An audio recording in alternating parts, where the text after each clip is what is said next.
what truly is success and like what rappers aspire to and stuff like that, is such a disconnect from the real world. Now, does that not scream America to you? Because rappers are from America that doesn't know what, several $100 in your hand, several $1,000 in your hand looks like. Yeah. And so naturally, the private jet shared with several other Yeah.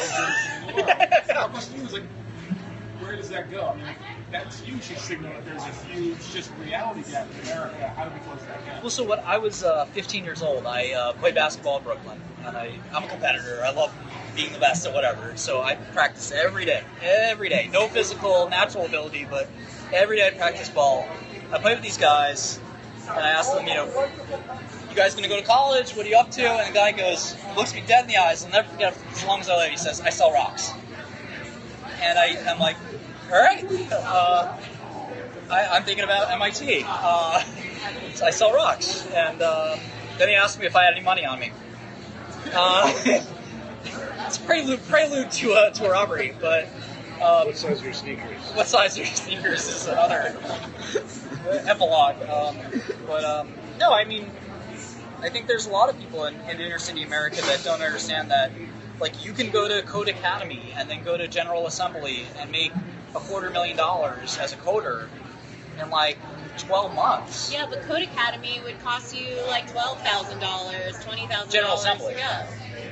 Yeah. Yeah, or, like, any sort of coding boot camp. Yeah, not simple. Yeah, it's not By any super means. accessible, Yeah, but better than private school. True. I don't know. I don't know what the answer is, but there's definitely this, like, perception disparity is worse than actual disparity. When I meet kids in Brooklyn who are like, I don't know what to do. Like, I don't know what Wall Street is. I never heard of it. Like, there's one way to make money in this neighborhood, and it's not a good way. Bill Gates doesn't care about the average Joe, and I think, like, right, this is a guy that went to Harvard, his dad was a top lawyer, is not a guy you can connect with. Like, he's a good guy, don't get me wrong, but he's not a guy you can have. Warren Buffett, same thing, went to Columbia. This guy doesn't visit the streets. He doesn't I think what you're getting at is that guys like that don't realize that, like, their solution is work hard, you'll be fine.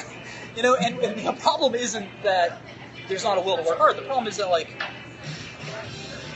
there's a lot of people in America that don't even understand that there's a path to success. Like, they assume there's no path. Like, it won't happen for them. Because they can't even imagine what success is like. Because I met kids and they were like, I don't know what a stock is. I just don't know what a stock is. Like, so the idea of you trading stocks doesn't compute. Because teenagers and 20-somethings should know what stock is. Yeah, sure. Yeah.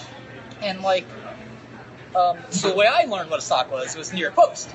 So the New York Post starts on the back page with sports. Back page is like front page, New York Post. New York Post. You don't worry about the front page. Back page, go back. It's like reading in Arabic or Hebrew. You start backwards. And at the end of the sports page is standings of the Knicks or whatever and NBA. But one or two more pages is stock tables.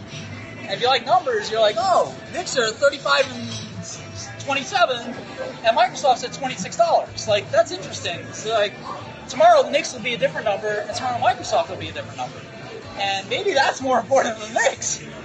And, so it's there. It's just, it's also on parents, it's also on teachers, and, again, I'm the kind of person that doesn't think there's anything wrong with America. When Donald Trump says make America great again, I want to slap the taste out of his mouth, because what? How is that, like, a kid from Brooklyn can read the stock tables and end up being, one of the richest people. Like, how is that not great? Like, and some other kid doesn't want to read the stock tables. To me, almost like it's on him. The opportunity is there. If you're really hungry and you really want it. And again, it doesn't have to be in stocks. Puff Daddy, my lawyer had to explain that he was 19, he was an intern at Bad Boy Records. By the time he was 22, he was running it. 2,000 employees, making clothing, making records. Not a glamorous life, not a high-margin business, not a high intellectual property business, but they did it. And, Birdman is an oil rig now. I think you're getting at the American problem. Yes. Which is that, so I love this rock singer named 𝗠𝗷𝗏, who is a band called Bright Eyes. And he calls it the rationing of luck. And basically the idea is that, like, look, not everyone can be Donald Trump. Not everyone wants to be Donald Trump. Or name another rich guy.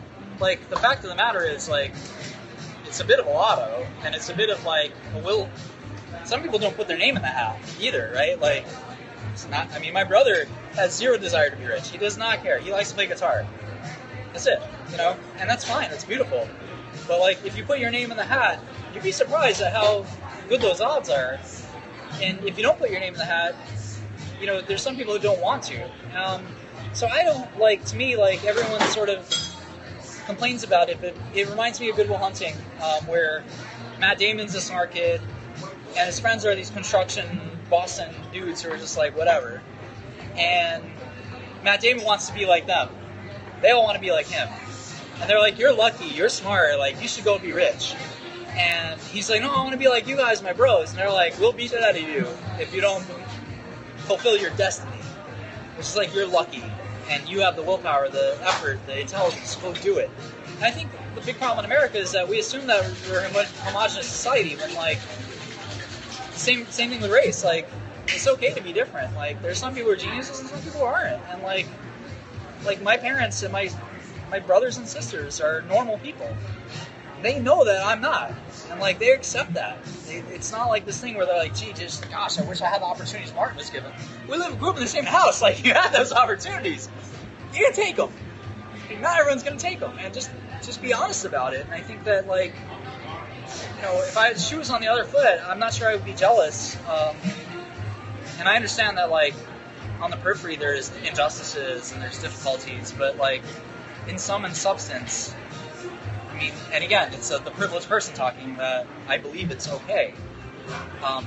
Because I grew up in roaches and rats. To this day, roaches are, like, my single greatest enemy, because I grew up in a household with a pest problem. And I'm not proud of it. And I grew up in city colleges and local high schools and things like that. But, you know, there's a way out, and, you know, I was not a tenth as successful as I wanted to be. So, you know, for my story, I'm thrilled. And I know people that have tried to be successful and failed, they still ended up okay. Because, you know, maybe they didn't become as wealthy or successful as me, but they got halfway there, and that's pretty good. So, I don't know. I don't believe that there's, like, this terrible injustice and that America's a hard place to be successful in. Like, I'm a big fan of kind of what's transpired in this country, and that's one reason I really think Donald Trump's got it wrong when he says "Make America Great Again." So what do you think drives one person to success and one person to passivity? I think it's mental state. You know, I actually think it's like your own framework. Like, honestly, in many ways, it's truly, and I hate to say this because it's really indicative, but it's a self-confidence and self-awareness problem. You know, many people who are truly quote-unquote successful are really not at ease with who they are. You know, I can speak from experience. People who are successful are often deprived of something else. They yearn for acceptance, and they yearn for acknowledgement, and I know I'm guilty of that. And, you know, anyone who wants to be a billionaire, I think, is not well adjusted. They're perverse. They're really, truly sick almost, because if you're that rich, if you have $100 million or $50 million, and you're not happy with yourself, you're not content with that, you need to see a psychologist. Like, there's deep-rooted issues that are preventing you from being happy, because there are people with, all my friends, you know, the majority of them are not wealthy, and they're truly can be happy people without that, and most miserable people are the wealthy. And so if you feel like, you know, you haven't succeeded and you demonstrably have, like, there's this inadequacy issue that you've got with, that you've got to work out. Whether it's rooted in your childhood, which it often is, or it's rooted in some other fundamental problem, like, I'm happy. Like, I don't need to make another dollar. I'd love to, just because, like, it's a byproduct of making the world more productive and better, hopefully. But, like, I truly, you know, feel for people like I don't know, maybe it's Trump, maybe it's others that are like, oh, I have $5 billion and worthless because we don't have 20. You got to get a hold of reality. Like, there's something wrong with that. And the people who chase, a better salary for 20, 30 years will look back and they'll say, why did I do that? I should have been chasing a friendship. I should have been chasing a relationship. I should have been chasing something with meaning and value, not this money. And I'm blessed and lucky that, success has sort of traversed my path, but for it to take over your life and be obsessed with it, I think is like this poison that is a byproduct of American culture. And people tend to learn that the ruse that like the $1 million won't make you happy and the $5 million won't make you happy, $10 million won't make you happy.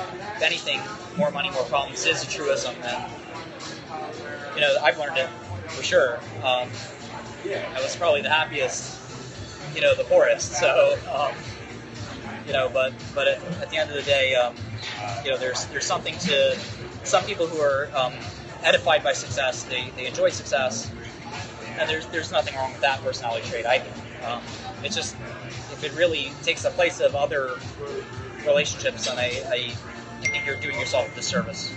Is there a specific point in your life, you mentioned you were bringing in Brooklyn and where you are now, and was there a certain point or points that made you decide to, where did that mind shift happen essentially for you? What separates you from your brothers? Yeah, so when I was a teenager, I loved computer programming, I loved science, medicine, physics, and my favorite thing was theoretical physics, which is not a money-making business. Worrying about hadrons and muons and leptons and things that are just imaginary, really. They exist for maybe a fraction of a second as theoretical particles. To me, it was fascinating. It's like, what are we made of? Like, what more fundamental question could you ask? That's cool. And then this sort of thing came up where medicine was like, right, maybe it's more important to not worry what we're made of, which is sort of this theoretical thing. Maybe something more pedestrian, like how does the sick guy get better? And yeah, there's a lot of money in that, which is great. But the chase is more exciting than the money. And for my brother and my sister and so forth, like, again, it's very cumbersome and difficult to say it, but like, I think you'd ask my brother and my sister, and they'd say, like, we just don't have the wherewithal. Like, at some point, you just want to be yourself. You want to be human. You want to be, like, you. The problem with business is that it takes this indefatigable nature to succeed. Like, you have to be willing to take pain and be a sadist and, like, fail. Like, my first hedge fund failed. Like, it was, so crippling. Like, humiliating. Really. I mean, and to get up from that and be like, yeah, I can try again. Like, how could you do it, How could you have the gumption to do it? And, just sort of trudging back up and saying, I'm going to climb myself out of this hole, repair my reputation, try again, repair it again, convince people, beg, did it. And, it's, most people would say, I resign. I'm going to go back to the regular life of getting my paycheck, grinding, doing the old-fashioned way. My moonshot dreams are over. I tried and I failed, and there's no more dreams for me. It's the regular life. And I think someone who's willing to say, I want to keep dreaming, I want to keep trying, and I think that's the change, that's the difference. And most people are practical. Most people say, yeah, once is enough. I'm going to be a regular Joe, because there's nothing wrong with being a regular Joe. I have this girl who wants to move in with me, and I'm blessed that she would even consider it. And to me, that's like much more of a miracle than a successful company, and much more gratifying. And that's like, why not? Why not prize that over something really pedestrian, over something billions of people have done for millennia? Living together, having kids, doing that thing. That's to me a bigger miracle than doing an IPO or like doing something that's like a really tough business challenge, because it's easy to be obsessed with success. It's hard to be human and hard to be grounded and having good good morals, good foundation, and being a family man. But nonetheless, there's this duality where like a lot of my coworkers, hundreds of coworkers, are like, we expect you to be that animal. We expect you to be that, like, fierce, tough leader. And it's like, yeah, no, I get it, but like, you have to have the tender Harambe side, as well. Always comes back. It always. We're Life gonna is say Harambe. bye to our Facebook Live audience. If you want to say hi to Complex, then bye to Complex. Bye, Complex. Thanks for your time. Are they on streaming still? You can my phone go for died. it. I thought it was I told great. my viewers to go to your stream though. I mean, they joke that you're either married to the game or you're not, and I think like there's some there's some truth to that. I think you're possessed with success. Like, you can't devote yourself to someone else. Relationship's a lot of work, and your job's a lot of work. You kind of often will have to pick. No one's like 100% efficient. You have to have your downtime, and if you have this really forgiving, amazing partner, then sure, maybe you can make it work. But my philosophy has been to succeed before that relationship starts, and then when that relationship starts, you can downshift into like retirement or whatever. But like, I don't believe in having two masters, as the Bible might say. I think do your work, and you can take it down quickly if you need and to. I'm talking about like the highest What do level you say? Hang out. of success. Although I've heard people say, You ready to kick people it? very close to the At least president have told it's me, without Michelle Obama, Barack wouldn't be here. Is that matter your- if is that your Monday. line?